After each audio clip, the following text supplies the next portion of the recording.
southeastern Rockwall County in north-central Texas, southern Hunt County in north-central Texas, in north-central Texas, northwestern in north-central Texas, Rains County in north-central Texas, southeastern Collin County in north-central Texas, until 11:15 p.m. Central Daylight Time. At 10:12 p.m. Central Daylight Time, a severe thunderstorm was located near Royce City, or 11 miles east of Rockwall, moving southeast at 45 miles per hour.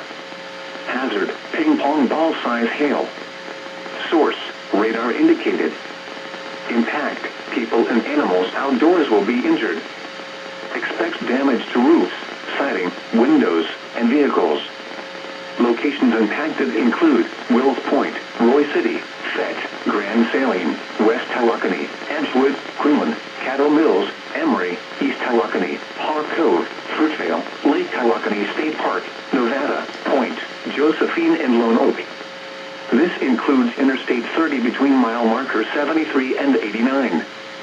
For your protection, get inside a sturdy structure and stay away from windows. A tornado watch remains in effect until 1 a.m. Central Daylight Time for north-central Texas.